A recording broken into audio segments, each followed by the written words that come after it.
ஓம் சாய்ராம். ஸ்ரீ சாயி சச்சரிதம் அத்தியாயம் 42. பாபா மகா சமாதி அடைதல். முன்பாகவே உணர்த்திய குறிப்பு. ராமச்சந்திரா தாத்தா பாட்டில், தாத்யா கோத்தே பாட்டில் இவர்களின் மரணம் தவிர்த்தல். லக்ஷ்மிபாய் ஷிண்டேவிற்கு தர்மம் செய்தல். கடைசி நேரம். இந்த அத்தியாயம் பாபா மகா சமாதி அடைதலை விளக்குகிறது. முன்னுரை. இவ்வுலக வாழ்க்கையின் பயத்தை குருவின் கிருபை என்ற ஒளி நீக்குவதை முந்தைய அத்தியாயத்தில் கொடுக்கப்பட்ட கதைகள் காண்பிக்கின்றன. முக்திக்கு வழிவகுக்கின்றன. நமது துன்பத்தை இன்பமாக மாற்றுகின்றன. சத்குருவின் பாதங்களை நாம் எப்போதும் நினைத்து கொண்டிருப்போமே ஆனால் நமது துன்பங்கள் ஒரு முடிவுக்கு வருகின்றன. மரணம் தனது கொடுமையை தளர்த்தி விடுகிறது. இவ்வுலக வாழ்க்கையின் துயரங்கள் நீக்கப்படுகின்றன. எனவே தங்கள் நலத்தை விரும்புவோர் மனத்தை தூய்மைப்படுத்தும் சமர்த்த சாயியின் இக்கதைகளை கேட்க வேண்டும். ஆரம்பத்தில் ஹேமத் பந்த் டாக்டர் பண்டிட்டின் வழிபாட்டையும் அவர் பாபாவின் நெற்றியில் 3 பட்டைகள் இட்டதை பற்றியும் கூறுகிறார். ஆனால் இது அத்தியாயம் 11 முன்பே கூறப்பட்டு விட்டதால் இவ்விடம் நீக்கப்பட்டு விட்டது. முன்பாகவே உணர்த்திய குறிப்பு. வாசகர்கள் இதுவரை பாபாவின் வாழ்க்கையை பற்றிய கதைகளை கேட்டார்கள். அவர்கள் தற்போது பாபாவின் மறைவை பற்றி கவனத்துடன் கேட்கட்டும். பாபாவுக்கு 1918 ஆண்டு செப்டம்பர் மாதம் 28 லேசான ஜுரம் கண்டது. ஜுரம் 2-3 நாட்கள் இருந்தது. பின்னர் பாபா உணவு சாப்பிடுவதை நிறுத்தி கொண்டார். அதனால் நாளுக்கு நாள் பலவீனமானார். 17வது நாளன்று, அதாவது 1918 ஆண்டு அக்டோபர் 15 சுமார் மாலை 2:30 மணிக்கு பாபா தமது பூத உடலை நீத்தார். விவரங்களுக்கு தாதா சாஹேப் கபர்தேவுக்கு பேராசிரியர் நார்கேயின் 1918 நவம்பர் 5 எழுதப்பட்ட கடிதம், சாய் லீலா சஞ்சிகையில் முதல் வருடம் பக்கம் 78 பார்க்க. இதற்கு 2 ஆண்டுகளுக்கு முன்னர், அதாவது 1916 ஆண்டு பாபா தாம் இயற்கை ஏதுவதை பற்றிய குறிப்பு ஒன்றை கொடுத்தார். ஆனால் அதை அவர்கள் அப்போது புரிந்து கொள்ளவில்லை. அது பின்வருமாறு. விஜயதசமி அன்று, அதாவது தசரா மாலையில் மக்கள் சிமோலங்கனிலிருந்து, ஷிமோலங்கன் என்பது கிராம எல்லையை தாண்டுதல், திரும்பி வரும்போது பாபா திடீரென்று கடுமையான கோபாவேசமடைந்து தமது தலையணி, கஃப்னி, லங்கோடு முதலியவைகளை எல்லாம் கழற்றி அவைகளை கிழித்து அவருக்கு முன்னால் உள்ள துனியில் எறிந்தார். இந்த சமர்ப்பணத்தை உண்டு துனியில் உள்ள தீ மிக்க ஒளியுடன் எரிந்து பிரகாசிக்கத் தொடங்கியது. பாபா முற்றிலும் நிர்வாணமான நிலையில் அங்கு நின்றார். நெருப்பை போன்ற சிவந்த கண்களுடன் எல்லோரையும் நோக்கி, ஓ பேர்வழிகளே, இப்போது என்னை எல்லோரும் நன்றாக பார்த்து நான் ஒரு ஹிந்துவா அல்லது முஸ்லீமா என்பதை தீர்மானியுங்கள் என்று உரக்க கூவினார். எல்லோரும் பயத்தால் நடுங்கிக் கொண்டிருந்தனர். ஒருவருக்கும் பாபாவிடம் நெருங்க தைரியம் இல்லை.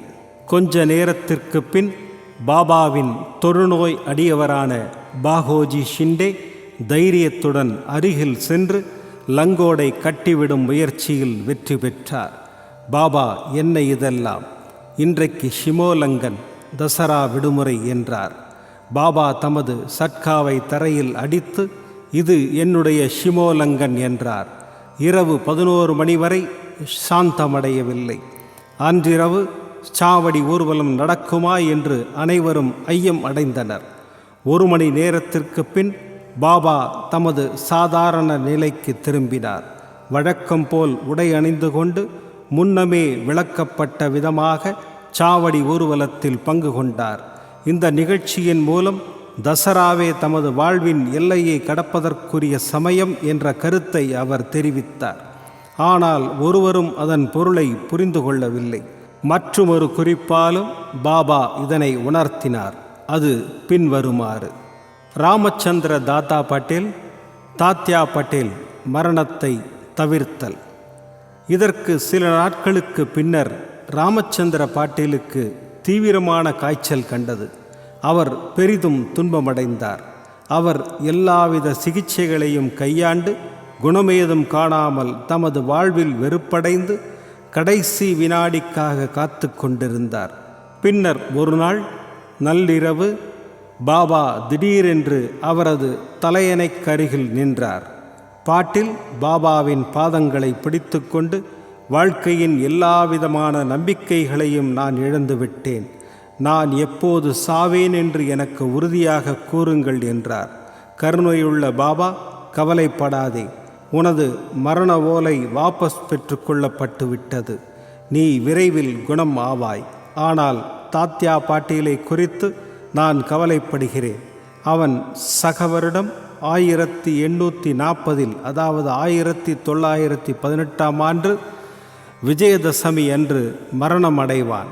யாருக்கும் இதை வெளியிட்டு விடாதே, அவனுக்கும் இதை சொல்லாதே, ஏனென்றால் அவன் பயங்கரமான அளவுக்கு பீதி அடைவான் என்றார். ராமச்சந்திர தாத்தா சுகமடைந்தார். ஆனால் தாத்யாவின் வாழ்வை பற்றி அவர் நடுக்கமுற்றார். ஏனெனில் பாபாவின் மொழிகள் மாற்ற இயலாதவை என்பதாலும் 2 ஆண்டுகளில் தாத்யா மரணமடைவார் என்பதை குறித்துமே. பாலா ஷிம்பி என்ற தையல்காரர் என்பவரை தவிர வேறு ஒருவரிடமும் இக்குறிப்பை கூறாமல் இரகசியமாக வைத்திருந்தார். ராமச்சந்திர தாதா, பாலா ஷிம்பி என்ற இவ்விரண்டு பேர் மட்டும் தாத்யாவின் உயிரை பற்றி என்ன ஆகுமோ என்று பயந்து கொண்டு இருந்தனர். ராமச்சந்திர தாதா படுக்கையை விட்டு நீங்கி நடமாடத் தொடங்கினார். காலம் வேகமாக சென்றது. சக வருடம் 1840 அதாவது 1918 ஆண்டு புரட்டாசி மாதம் முடிந்து ஐப்பசி மாதம் வரத் தொடங்கியது. பாபாவின் கூற்றுப்படியே தாத்யா காய்ச்சலினால் படுத்த படுக்கையானார்.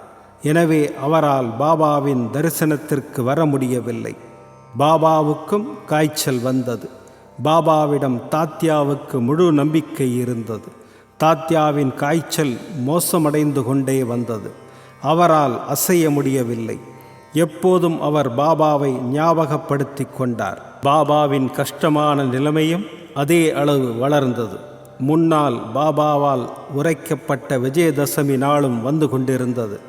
ராமச்சந்திர தாதாவும் பாலா ஷிம்பியும் தாத்யாவை பற்றி பயங்கரமான அளவு பீதி அடைந்தனர். பாபா முன்னுரைத்தபடி தாத்யாவின் முடிவு நெருங்கிவிட்டது என்று அவர்கள் எண்ணி அவர்கள் உடல் நடுங்கி வியர்த்தது. விஜயதசமியும் மலர்ந்தது. தாத்யாவின் நாடி மிக மெதுவாக அடித்து கொள்ளத் தொடங்கியது. விரைவில் அவர் மரணமடைவார் என்று எதிர்பார்க்கப்பட்டது. ஆனால் ஒரு வினோதமான நிகழ்ச்சி நடைபெற்றது. தாத்யா பிழைத்து கொண்டார். அவரது மரணம் தவிர்க்கப்பட்டது. அவருக்கு பதிலாக பாபா உடலை உகுத்தார். ஒரு பரிவர்த்தனை ஏற்பட்டதாக தோன்றியது. பாபா தாத்யாவுக்காக தமது உயிரை கொடுத்தார் என்று மக்கள் கூறினர். அவர் அங்கனம் செய்தாரா? அவரது வழிகள் அறிவுக்கு அப்பாற்பட்டவையாகையால் அவருக்கு மட்டுமே அது தெரியும். என்றாலும் இந்நிகழ்ச்சியில் பாபா தமது மரணத்தை பற்றி தமது பெயருக்கு பதில் தாத்யாவின் பெயரை போட்டு குறிப்பு தந்தார் என்றே தோன்றுகிறது. அடுத்த நாள் காலை அக்டோபர் 16 நாள் பண்டரிபுரத்திலிருந்து தாஸ்கனுவின் கனவில் பாபா தோன்றி மசூதி இடிந்து விழுந்து விட்டது. ஷீரடியில் எல்லா எண்ணெய்க்காரர்களும் கடைக்காரர்களும் என்னை பெருமளவு துயரப்படுத்தினர். எனவே நான் அவ்விடத்தை விட்டு நீங்கிவிட்டேன். நான் இதை உனக்கு தெரிவிக்கவே இங்கு வந்தேன். தயவு செய்து அங்கு உடனே சென்று பக்கல் புஷ்பங்களால் அதாவது கதம்ப மலர்களால் என்னை போர்த்து என்றார். தாஸ்கனு இவ்விஷயத்தை ஷீரடியிலிருந்து வந்த கடிதங்கள் மூலமாகவே அறிந்தார். எனவே அவர் ஷீரடிக்கு தமது சீடர்களுடன் வந்து பஜனையும் கீர்த்தனைகளும் செய்யத் தொடங்கினார். இறைவன் நாமத்தை பாபாவின் சமாதி முன்னால் நாள் முழுவதும் பாடினார். ஹரிநாமத்துடன் தாமே ஒரு அழகிய பூமாலை தொடுத்து பாபாவின் சமாதி முன்னர் வைத்து பாபாவின் பெயரால் மக்களுக்கு அன்னதானமும் செய்து வைத்தார். லக்ஷ்மி பாயிக்கு தானம். எல்லா இந்துக்களாலும் தசரா அல்லது விஜயதசமி மிக மிக புனிதமான நாளாக கருதப்படுகிறது. பாபா தமது எல்லைக்கோட்டை தாண்டுவதற்கு இந்நாளை தேர்ந்தெடுத்தது பொருத்தமே ஆகும். இதற்கு சில நாட்களுக்கு முன்னர் அவர் துன்புற்றார் என்றாலும் எப்போதும் அவர் உள்ளுணர்வுடன் இருந்தார். கடைசி தருணத்திற்கு சிறிது முன்னரே எவருடைய உதவியும் இன்றி நன்றாக நிமிர்ந்து அமர்ந்து காட்சியளித்தார். பாபாவுக்கு அபாயம் நீங்கிவிட்டதென்றும் அவர் தேறி வருகிறார் என்றும் மக்கள் நினைத்தனர். தாம் விரைவில் காலமாகப் போவதை அவர் அறிந்திருந்தார். எனவே லக்ஷ்மி பாயி ஷிண்டேவிற்கு தாம் ஏதும் தர்மம் செய்ய வேண்டும் என்று நினைத்தார்.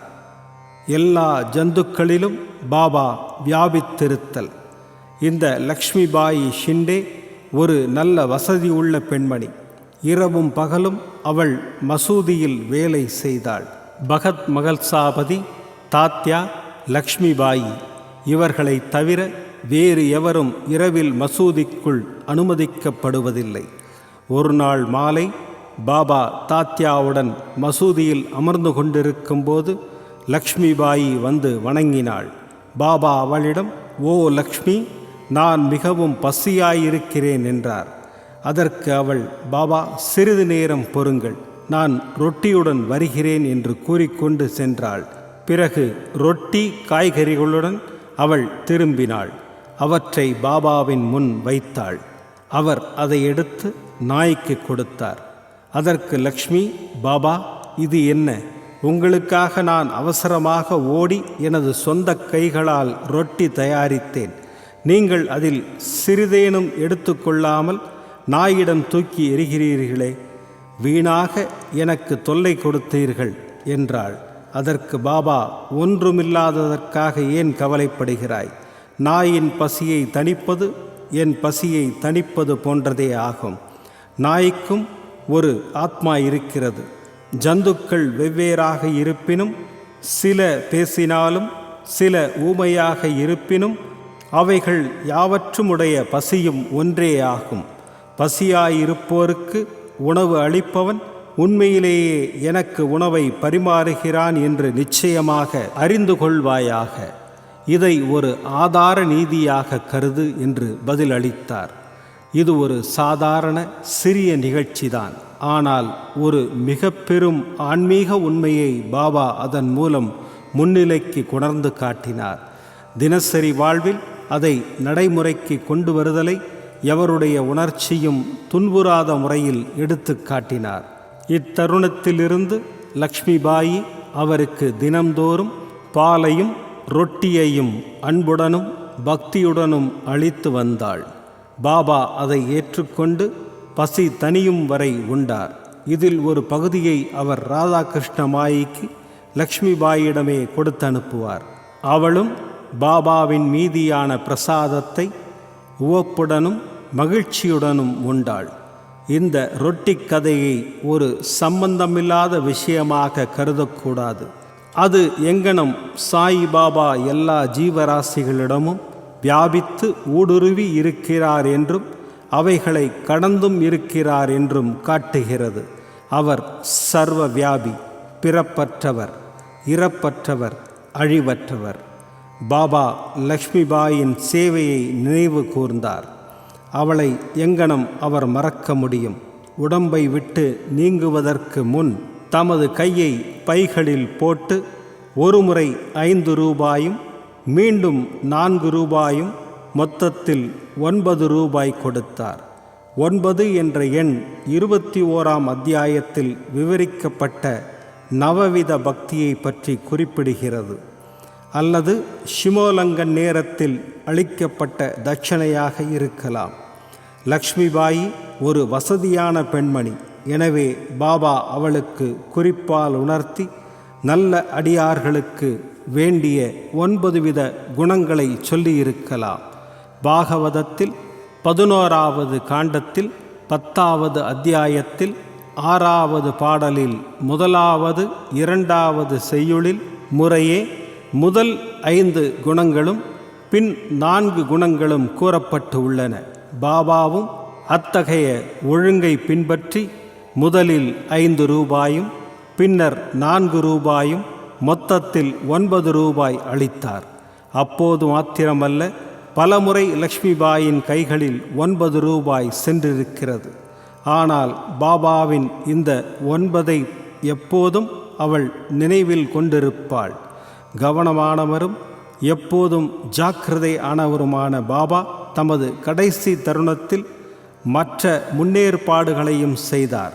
தமது அடியவர்களுடைய அன்பாலும் பாசத்தாலும் சிக்கிக்கொள்ளாதபடி அல்லது பிணிக்கப்படாதபடி அவர்கள் எல்லோரையும் நீங்கச் சொல்லி ஆணையிட்டார். காக்கா சாஹேப் தீக்ஷித்தும் பாபு சாஹேப் பூட்டியும் பாபாவிடம் கவலையுடன் காத்திருந்தனர். ஆனால் பாபா அவர்களை வாதாவுக்கு போய் உணவுக்கு பின் வரும்படி கூறினார். பாபாவின் சந்நிதானத்தை விட்டு அவர்களால் நீங்க முடியவில்லை. எனினும் பாபாவுக்கு கீழ்ப்படியாமலும் இருக்க முடியவில்லை. எனவே அவர்கள் சுமை நிறைந்த மனத்துடன் வாதாவிற்கு சென்றனர். பாபாவின் நிலை மிகவும் மோசமாகி உள்ளது என்பதை அவர்கள் அறிவார்களாததால் அவரை அவர்களால் மறக்க முடியவில்லை. உணவுக்காக அமர்ந்தாலும் அவர்கள் மனம் எங்கேயோ இருந்தது. அது பாபாவுடன் இருந்தது. அவர்கள் சாப்பிட்டு முடிக்கும் முன்பாக பாபா பூத உடலை நீத்துவிட்டார் என்ற செய்தி வந்தது. உடனே தங்கள் உணவை விட்டுவிட்டு மசூதிக்கு ஓடினார்கள். பயாஜி கோத்தேயின் மடியில் இறுதியாக படுத்திருந்ததை கண்டார்கள். அவர் தரையில் விழவில்லை. தமது படுக்கையிலும் அவர் படுத்திருக்கவில்லை. ஆனால் அமைதியாக தமது இருக்கையில் அமர்ந்து கொண்டே தமது சொந்த கைகளால் தர்மம் செய்து கொண்டே தமது பூத உடலை நீத்தார். ஞானிகள் ஒரு குறிப்பான காரணத்துடன் இந்த உலகிற்கு வருகை தருகிறார்கள். அது நிறைவேறிய பின் அவர்கள் வந்த மாதிரியாகவே அமைதியாகவும் எளிதாகவும் இயற்கை எய்துகிறார்கள். ஸ்ரீ சாயியை பணிக. அனைவருக்கும் சாந்தி நிலவட்டும். விதம் விதமான பக்தி நிகழ்ச்சிகளை உங்களுக்காக தந்து கொண்டிருக்கிறது உங்கள் கோபுரம் டிவி. உங்களுக்கு பிடித்த நிகழ்ச்சிகளை லைக் செய்யுங்கள். உங்களுக்கு பிடித்த மாணவர்களுக்கு ஷேர் செய்யுங்கள். மேலும் சப்ஸ்கிரைப் செய்வதோடு மட்டுமல்லாது அருகில் இருக்கும் பெல் பட்டனை கிளிக் செய்து கோபுரம் டிவி நிகழ்ச்சிகளை உடனுக்குடன் தெரிந்து கொள்ளுங்கள். மற்றும் ஒரு மகிழ்ச்சியான செய்தி, கோபுரம் டிவி ஆப்பை கூகுள் பிளே ஸ்டோரில் ஃப்ரீ டவுன்லோட் செய்து கோபுரம் டிவி நிகழ்ச்சிகளை தொடர்ந்து கண்டுகளியுங்கள்.